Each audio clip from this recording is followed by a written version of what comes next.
Hello world, it's me, Mama Yu, and today I'm supporting the practice of lesbianism. And if you do as well, comment below. Bootleg opinions.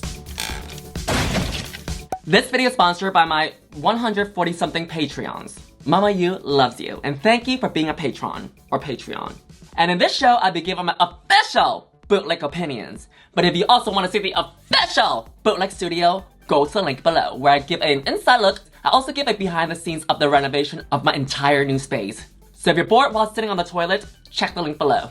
For this week's Maxi Challenge, I personally think that everybody did really well. Well, maybe some a little bit more than others.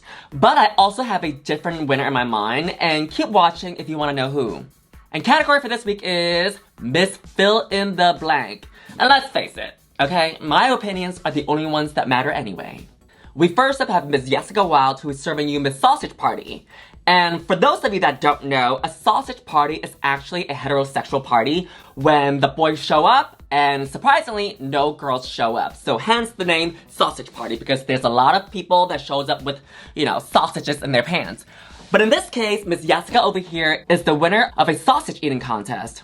But when I first heard that, I actually had another type of party in my mind. Now for Jessica, I really like the crown of the sausages. I thought she played up the crown really well. But the rest of it, I just feel like it's a yellow dress with a sash. And so I wish she would have built the sausages more into the outfit instead of just having the sausages dangling from the cage skirt.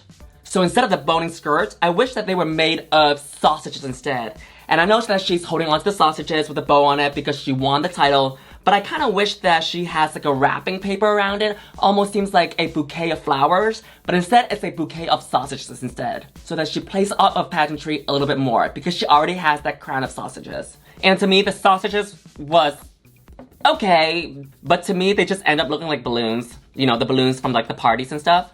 Overall, the dress is pretty, but I wish that there was more incorporation of the sausages into the outfit because I feel like when I'm looking at this, again, it's a dress with sausages. So it feels like the sausages are the accessories. It's almost a soft yes for me, but I'm gonna give this instead a soft pass. Next up is Miss Kahana Montreal serving you Miss Tired Ass Showgirl. Now, I think this outfit is really pretty. It is really well done. You can tell that she spent a lot of money on there because there's sequin, there's fringe, there's beads, and this hair is so gorgeous. For me personally, I wish that she would have pushed it a little bit more because I feel like she's pretty, but I feel like everybody can be pretty, right? So let's turn up the notch a little bit and give us a little bit more of a surprise element. I would have perhaps came out with a duvet wrapped around me and then a pillow behind me so that she's tired, right? Kind of like the look that Courtney acted on season 6, and then she yawns, removes it, so it seems like she's a tired ass showgirl. So I wish that she would play off of the words. Or she could also maybe come out in a pajama robe maybe if she doesn't want to bring the duvet or the pillow if it takes up too much space. So if she comes out in a pajama robe, I think that would have been a really cool surprise as well, to have her come out really tired, yawning, and then voila! I woke up like this, or I'm already prepared for the day. Another look that I think that would have been a cool surprise is if she comes out in gray hair, okay, and then draw some wrinkles on there and can kind of slouching when she's walking out, maybe even a cane, and have a sash that says Miss Tired Ass Showgirl. So it's kind of playing off of the fact that she's 1,000 years old, but she's still a showgirl because she loves being a showgirl so much that she doesn't care if people call her a tired ass showgirl, even at the age of 100. Overall, I think this look is exquisitely done, but it wasn't exciting. But I still give this a yas. Next up is Miss LaLaRi as Miss Bootleg, cause I'm the OG bootleg queen. Now, is this a good look? Not really, but it fits the style of being bootleg, and everything over here is just not quite there because she's attempting to be there. And I also think that this is smart for her because you don't really need to spend that much money on this look. All you have to do is camp it up, be whimsical on the stage, and sell it to us that you're a Miss Bootlegger, right? She has this DVD that says Asia O'Hara's Drag Race because on season 10, RuPaul did slap Asia O'Hara unintentionally, and Asia made a joke that it's about to be Asia O'Hara's Drag Race because RuPaul is about to get sued, right? And she's also showing off those wigs and the watches that she's trying to sell, very on brand as a Miss Bootlegger. And the sash being backwards was the icing on the cake. Now, I'm gonna give this a yas, and not just because I'm Miss Bootleg myself, but because the fact that she served it on the runway. Next up, making her way down the runway is Miss Kandy Muse as Miss Arrogant. Do I like this look? Not really. I think there's a lot going on here. We got the feathers, we got the fur, and then we got the leather or slash vinyl. I feel like she's doing a tribute to her season 13 fight with Tamisha when Tamisha called her arrogant. But still, this look is a no. There's a lot going on again, and the color blocking wasn't too great either.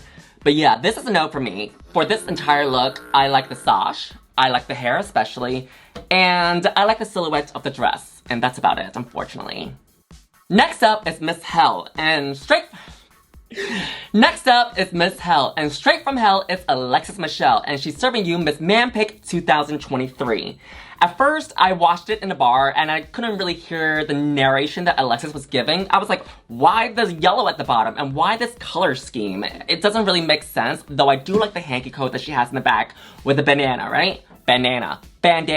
And then I watched it at home again. I was like, oh, she's a jockstrap. It makes sense now. We got the pieces at the top, and that's urine at the bottom of her dress. And also, did anybody notice the sash on the wrong side of her? It reads upside down? Or maybe that's the intention. Who knows? But for me, I would have maybe made this a swimsuit version instead so that it reads more of a jockstrap. Because again, for runways, if you don't see it right away within the first 5 seconds and it doesn't make sense to you, it's not really serving. But if she makes it into a leotard, so she has the pieces over here at the top of the jockstrap, and then leotard going down on her instead, it would read more as a jockstrap. And she can still have the yellow, you know. So it seems like she's Manpick 2023, but in swimwear. And yes, at times during competitions, people on the stage are actually in swimwear. Last up is Miss Jimbo serving you Miss Tits McGee, and we definitely see here that she has the big tatas, she has the crown, she has her hair done in pageantry, and the sash. Though I do wish that she would have lined the dress, honestly, because we can't see the raw edges, and no to the raw edges because we want to make it seem like it's a cool illusion. Kind of what I'm doing now, actually. Do you see the mullet? It doesn't fit under my wig, but you know. Mama you, it's making it work. It's all about illusions. And I think this look is cool, it's beautiful, no notes about it, and I'm gonna give this a yas. And this is the first time I feel like we've seen the big knockers again since the entrance. Now, before we depart and you take off, Mama Yu is about to share with you her favorite look. And it's got to be Miss LaLaRi, not because I miss Bootleg myself too, but because it was different from the other girls, because every queen was trying to be pretty on the stage, and she wasn't, and she made it fun, exciting, and whimsical. So congrats, LaLa! Woo! Now, back to tea on who I think won the acting challenge for me. It was Jessica Wilde, because it served a character of who she's trying to be. And also, when you watch those crime investigation videos, those people speak like her. It was like very deadpan, what's the word I'm looking for? Like,